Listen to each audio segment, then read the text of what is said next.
But so Uncle Sam, we call him Uncle Sam, got their money first. And then whoever else got their money before you got a little more left that you had to live off of, right? All right.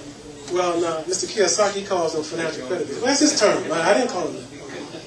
He says, bureaucrats, that's the government, Social Security taxes, and the bankers, they call them pensions. Those who have 401ks, I have what they call a defined pension plan. One of the last ones. You know, I retired from the state. You know, they can change that now. I don't know, have y'all been reading the newspapers? They're getting away from those. What we're doing about a defined pension plan, that means you work for so long, and your pension is based on what you earn over that time that you work. They're going to change that and change it all now to what they call a pension plan, almost 401ks or whatever, where you have to put some money up and your employer puts most of the money up, but it's at the whim of the markets. You know, and those pension plans, you don't control. You don't control how it's invested. You know, you just got to hope that there's going to be some money there after 25 years or 30 years when you retire. Right. You know, and you got to hope. And that's what we're trying to get away from. That you got to lower your living expenses so you can live off that money. You know, that's what we're trying to get away from. I hope that what we're going to learn and what we're going to learn is going to be helpful to you, that we can get away from that. All right, now, this is an income statement and a balance sheet. I presented these when I first started teaching with Rich Dad Poor Dad, right? We use this. And I use it in this way. You know, usually you would see it just on a chart, and you see assets listed, and you see liabilities listed, and then you know, maybe expenses listed, and then you'll see assets and liabilities listed, right? And sometimes, if you're not an accountant or have some kind of accounting background, it all becomes confusing to you. This is the way he was taught. His rich dad taught him. He just used blocks, and he just used simple words. All right, and this is how he was taught. He said, an income statement is incomes and expenses, and a balance sheet is assets and liabilities. Well, this is an income statement of an employee, and what he's saying is taxes and Social Security, pensions, 401k, those are deducted before you even get your money. All right, I'll leave that up there. So now, a budget surplus is an excessive income overspending for an individual over a particular period of time. Excess income does not indicate one should live below their means. Now let me say that again. Excess income does not mean you should live below your means. All right? The focus should be on creating an excessive income. All right? Creating more income. Doesn't mean you have to lower your living standards. You know, we tell the classic example that is given, sometimes when you go to a financial planner, you say, you earn so much money, well, you need to reduce your spending. You need to reduce how you spend your money if you want to achieve these goals. They never tell you. I haven't heard one tell me till I started reading this book. No, you need to develop some other sources of income so you can increase it. If you want to have this level of spending, and when I shouldn't say no, I shouldn't say none of them. None of them I met. Now, if you have some that you met that are doing it, that's good. All right? But I haven't had any of them. And I have been telling them to sell me products like more insurance, you want to buy them, annuity, you want to buy. But they don't tell you how you can start your own company and do some things that you need to, so you can exceed your expenses. So if you want to live that level, if you want to give that level of charity, if you want to do these things, if you want to donate more money to the most kids and help them do what they need to do, you just need to get more income. You don't need to live below what you're getting now. All right? That's the classic example. So that's what he says. You just need to develop an excess income. Okay, hold on just a second. I need to adjust something on. So I can keep on my tag. I don't know my tag. I know how to use this technology.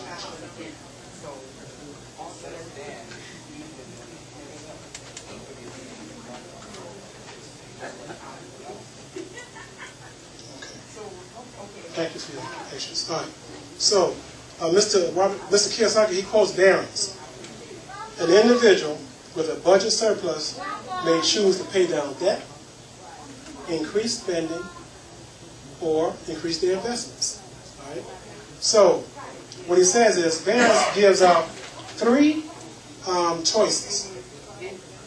You can either pay down debt, increase spending, or increase your investments. Now he says, but most people, they make the mistake. Even if they increase their income, many of them increase their spending. They increase spending and decrease investment. All right? They don't need a new car, but since they got the money, and their car is 1 year old, I'm going to give me a new car. All right? They don't need a new house. House is sufficient, but it's not as big as their friend's house. So they got some extra money. I want to get me a bigger house. All right? And this is what people do. And you're encouraged to do it. Bankers come to you and say, you know, you got nice equity here. Why don't you trade up? Yeah, but it's sufficient for my needs. Yeah, but, you know, at your level, this is where you should be. So why don't you just trade up? All right? Yeah, so you can pay me some more mortgage money. You know, that's really what it comes down to. All right? But I want you to look good in this new house. All right? And you got children. Well, the public school down the street is just fine. No, yeah, they should be going to private school. You know, at the level you at. All right. So what they do, they increase their spending, and they reduce investment. So now, notice what I just read. Notice how seldom the word savings is used. Just spend and reduce it. Not save. And if you were here at my last class, and I want you to know, if you missed the classes, you know, you can go to the Mosque here. How many of you here know how to use, well, I hope you're all familiar with the internet. But, you know, they tape the classes, and they put them on YouTube. How many of you know how to go to YouTube? All right, I'm going to have a class on that. See, I really wouldn't need all of you all to know how to use this technology. Right. Bill Gates and these other people out here, they're using it, and they're making millions on it. You know, and many of our people are not using it, they're not aware of it. So my next class, inshallah, God bless me, even though I'm going to talk about budget, I'm going to talk about the YouTube, and you'll talk about technology. Because we need to know how to use it. These classes, the Moscast has a channel on YouTube. And did you know you can go up to that, and you can pull up and you can look at past First Sunday presentations? All right? Don't cost you anything. YouTube is free. Okay? Now, I'm not telling you not to go buy the DVDs and tapes. I'm just telling you, do that too. Support the Moscast, but I'm letting you know they're taping it, and it's available to you. So, use it. But let me tell you the difference between savings and investing, because this was what I talked about in my last class. Savings equals money sitting. Investing means money is moving. All right? And you want to be an investor, not a saver. Because money that sits loses value. That's why he says a saver is a loser. If you know anything about money, you know that money loses value over time. Okay? It takes more dollars to buy today what it took to buy 10 years ago or 20 years ago. And that's the way things go. Okay? So if you just have money saved and just sitting, and this is the key thing. This is why we say that it's not good for you to look at just a 401k or a retirement plan.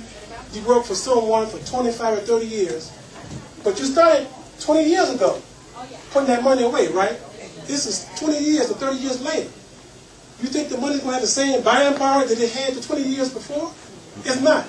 Okay? So really what you're doing, unless the market is kept up, you're losing money. All right? So one of the things I'm teaching this class for is to teach you how to invest your own money. Now, if you are in a 401k or in a retirement plan, take advantage of it. But my goal is to show you, it's like what I'm doing, finding other sources to increase my income and take that money and do some things so I can make sure that when I really get old, that's me, that I can't get around like I want to, I want my money to be able to buy me some care, buy me some help. I don't intend on going to no nursing home. It's not my. I like to be in my own home and buy my own help, so I can live my own dignity. And if I have to go into a nursing home, I want to be one that I have invested in, bought, helped set it up, so I can take care of it. That's what I want to do with the extra money. All right, and that's what I want to encourage all of us to do.